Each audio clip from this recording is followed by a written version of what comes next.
Frank's Life in Tower, Atlanta, Georgian, Tuesday, May 13, 1913.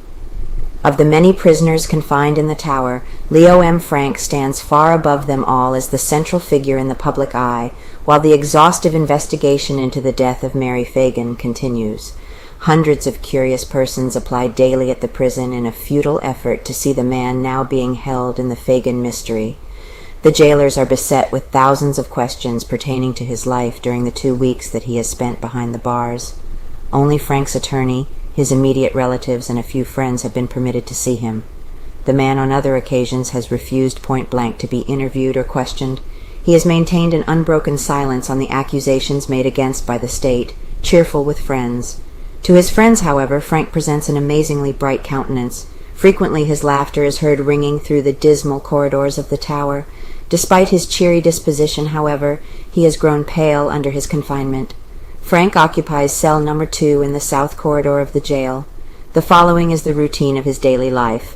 Arises at 7 o'clock each morning, shaves with a safety razor brought him by a jailer, and dresses for breakfast.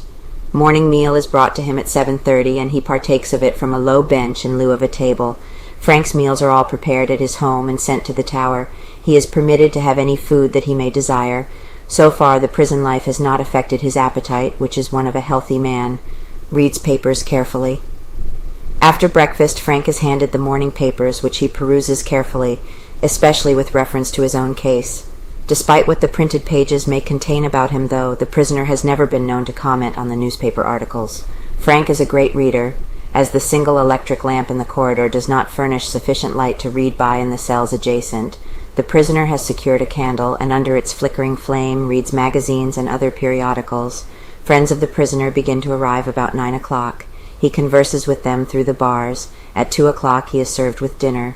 During the afternoon, Frank receives more of his friends and whiles away the idle hours in reading. Wife embraces him. When his wife called for the first time since his confinement Sunday afternoon, Frank was allowed to receive her in the consultation room. The meeting between the husband and wife was affecting. Tearfully, Mrs. Frank clasped her arms about her husband's neck and kissed him as they met. Following the visit, which was of an hour's duration, Frank was returned to his cell. The prisoner is served with supper at 6:30 o'clock and retires at about 11 o'clock. He sleeps on a regulation prison cot.